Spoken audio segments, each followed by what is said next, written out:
खुलुमबाय फुंबिलिनि गोजोन हामलायनाय बयनिसिमबो जासिहरग्रोबाय दिनैनि गाहाय रादाबखौ लाबोदों इन्डिपेन्डेन्ट इउटुब चेनेलाव बे चेनेलाव नोंथांमोन बयखौबो बरायबाय दिनैनि गाहाय रादाब चिरांनि दादगारियाव गोबां बिबांनि फेग्रा टेब्लेट बोखांनो सासे हमजाबाय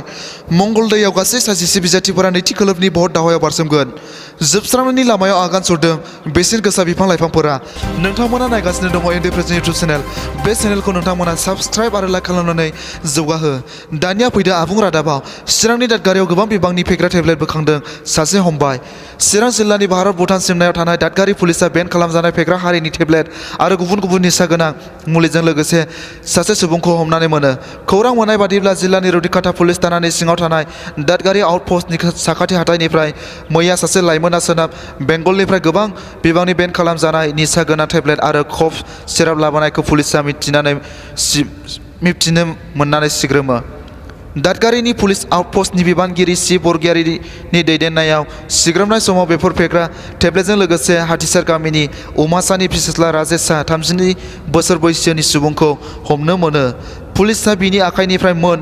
1440 पेकेट बेन खालामजानाय फेग्रा टेब्लेट 5 बथल कफ सिराप आरो गुबुन गुबुन फेग्रा मुवा बोखांनानै मोनो हमजानाय लाइमोननि हेंथायै रौनिकाटा थानायाव मोनसे केस थिसननानै बिजिरसालियाव दिन्थिनायनि उनाव जुडिशियेल कास्टडियाव दैथायहरो मख'नो गोनांदि माखासे ड्राग्स जिल्लायाव गोलाव समनिफ्रायनो फेग्रा टेब्लेटजों लोगोसे गुबुन गुबुन फेग्रा मुवानि फालांगि खालामनानै फैदों होननानै अजद दैखांबावदोंमोन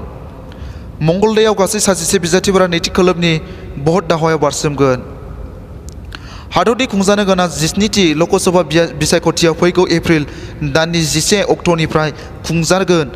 आसामाव जानो गोनां बे साननि बिसायख'थि खालि गासै मोनबा बियाबाव भट दावहायाव सोलिगोन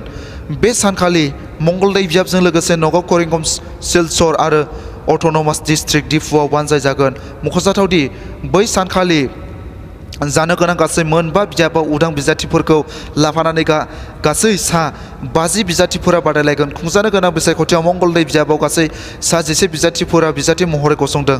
बिजेपिनि बिजाथि दिलीप सयकियाजों लोगोसे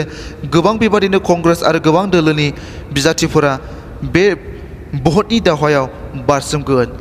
जोबस्रांनायनि लामायाव आगान सुरदों बेसेन गोसा बिफां लाइफांफोरा हाग्रा ओनसोलनि बेसेन गोसा बिफां लाइफांनि सुरां हाबा मावनाया लासैनो हाग्रा ओनसोलखौ फोजोबस्रांनायनि लामा लादों हाग्रा ओनसोलनि बिफां लाइफांफोरा जोबनानै फैनो लानायाव सुरां दंफां फालांगिरिफोरा गामि ओनसोलाव थानाय गिदिर बिफांफोरनि सायाव नोजोर लाखिदोंसै बिसोर सुरां दंफां फालांगिरिफोरा एसेल' बेसेनावनो बेखौ बायनानै गोबां बेसेनजों फानहरो आरो लायो सुरां दंफां फालांगिरिफोरा गोदान आदबनि जोनथोरफोरजों गिदिर दंफांफोरखौ हाखावनानै गुबुन जायगायाव फानहरनायावबो गोरलै जानानै फैदों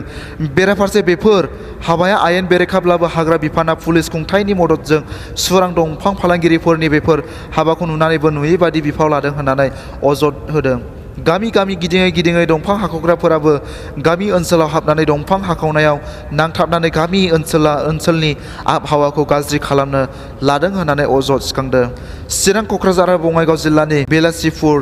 सौथाखि बुहुमखि बायदि जायगायाव गोलाव समनिफ्रायनो दंफां हाखावग्रा मिल फज'नानै सुरां दंफां फालांगि खालामबोदों बेराफारसे बोसोरनैनि सिगां बिटिसि खुंथायनिफ्राय मोनफ्रोमबो बिसिडिसि ओनसोलाव लांदां जानानै थानाय लामाफोराव बिफां फुलि गायनानै रैखाथि लाखिनो जेवरा होनाय जादोंमोन नाथाय सम थांनाय लोगो लोगोनो बेफोर जेवराफोरा बायहां जिहां जानानै बिफां फुलिफोराबो नस्थ' जालांनो हमदोंब्लाबो फोसाबनायनि राहा मोनैयाव ओरैनो गाज्रि जालांजोबबाय होननानै अजद दैखांबावदों दिनैनि सुंद' रादाबा एसेनोसै इन्डिपेन्डेन्ट इउटुब चेनेलनि नायगिरि नोंथांमोन बयखौबो जेन हामग्लायनाय जासिहरग्रोबाय आरोबाव इयुननि गोदान खौरांखौ नेनानै थागोन होननानै मिजिंथिहरो गोजोन्थों।